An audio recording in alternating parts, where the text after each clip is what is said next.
Assalamualaikum warahmatullahi wabarakatuh. Halo teman-teman, kawan-kawan, saudara-saudaraku sebangsa dan setanah air. Untuk kesempatan kali ini mungkin saya akan melanjutkan mengenai atau membuat website untuk pemula. Nah, sebelumnya saya sudah buat video atau sudah menjelaskan mengenai cara untuk menginstal WordPress untuk domainnya teman-teman. Jadi teman-teman yang belum tonton silakan bisa ditonton dulu videonya. Nah, setelah kita menginstal WordPress untuk domain kita, terus langkah apa yang harus kita lakukan? Mungkin teman-teman bisa melakukan pengaturan-pengaturan seperti mungkin halaman atau mungkin pengaturan-pengaturan seperti temanya, itu teman-teman silakan atur sendiri. Nah, di sini saya akan menjelaskan mengenai plugin. Nah, ini sangat penting karena mungkin saya jelaskan sedikit. Plugin itu suatu software atau alat mungkin untuk membuat website itu bisa berjalan dengan sempurna. Mungkin kalau disederhanakan, plugin itu sebagai alat tambahan atau software tambahan untuk menunjang performa website tersebut. Nah, di sini sebenarnya tergantung dari kebutuhan website tersebut. Contohnya kalau websitenya misalkan untuk toko online, itu sebenarnya banyak sekali, seperti sebagai contoh WooCommerce, BigCommerce, Members Press dan lain sebagainya, itu banyak sekali. Nah, untuk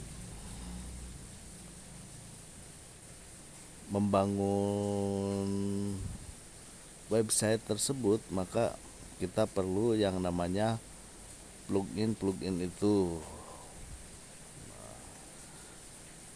Mungkin teman-teman, saya sarankan untuk membangun website kita jalankan step by step. Mungkin dimulai dari mungkin plugin pertama yang saya bahas ini, yaitu mengenai plugin untuk toko online. Di sini saya akan pakai WooCommerce saja supaya jikalau ada hambatan atau mungkin ada kesulitan, kita bisa mencari tutorial itu banyak yang memakai WooCommerce. Nah, bagaimana videonya mungkin kita sama untuk melakukan instalasi plugin tersebut. Ini bisa dilakukan untuk plugin lainnya.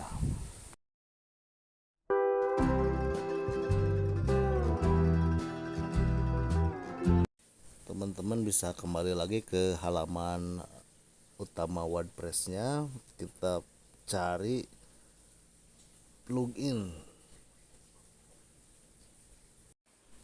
Silakan pilih tambah plugin baru.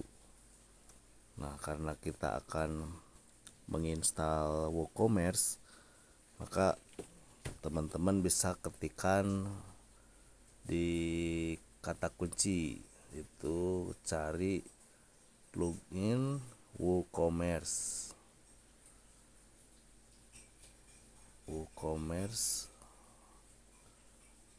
Nah, ini sudah muncul.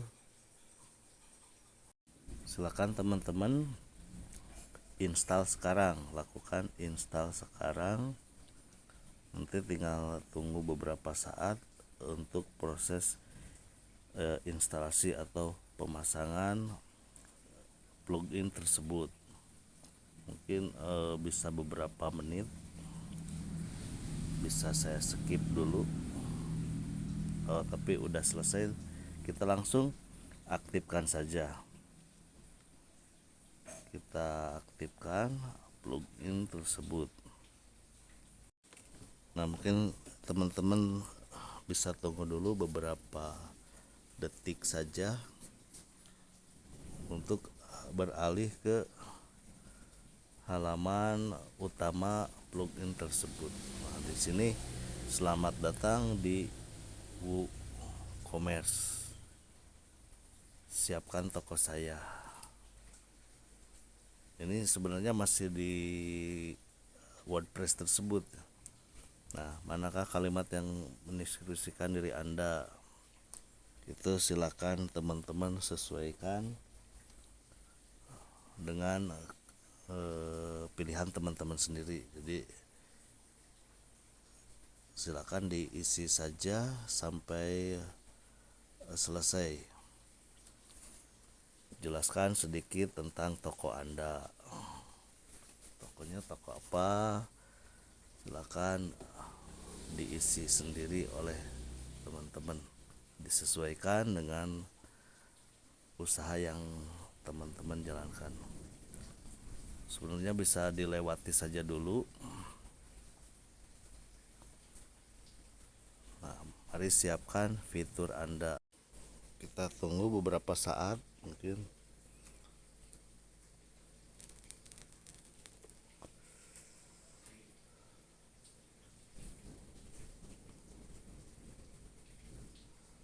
Ini kita sudah masuk ke verifikasi data diri, mulai dari alamat email, lalu nama pengguna dan kata sandi. Ini memungkinkan kita untuk nantinya masuk ke WooCommerce tanpa mengakses cPanel. Nah, jika sudah dibuat akunnya, silakan tunggu lagi teman-teman. Nanti setelah ini biasanya langsung masuk ke WordPress lagi. Nah, ini dia, kita sudah dialihkan ke WordPress lagi dan WooCommerce-nya sudah terinstall. Nah, selanjutnya mungkin teman-teman bisa lakukan pengaturan di WooCommerce tersebut.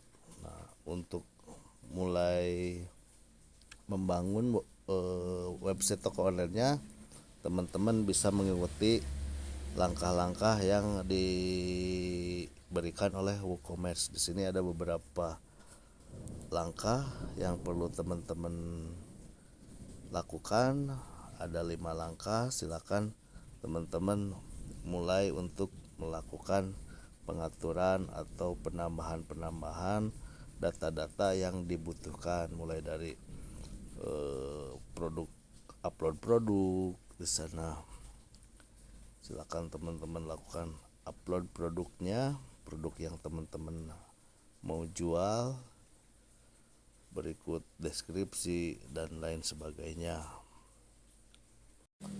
Lalu ada untuk memilih tema, siapkan pembayaran, dan semua yang dibutuhkan oleh WooCommerce, karena nanti akan dipandu secara sistematis oleh WooCommerce sendiri. Nah, di sini juga ini dashboard untuk website kita, mulai dari pemberitahuan seperti kotak masuk, kotak penjualan, ada yang beli itu. Terus ini untuk pengaturan alamat toko, mungkin dari umum, alamat, produk, lalu pembayaran dan lain sebagainya. Itu bisa kita bahas nanti satu persatu. Untuk video kali ini mungkin saya cukupkan sekian. Nantikan video lainnya tentang tema membangun website untuk toko online. Sampai di sini, mungkin ada pertanyaan, silakan teman-teman tulis di kolom komentar. Kita bahas di lain kesempatan. Saya tutup. Wassalamualaikum warahmatullahi wabarakatuh.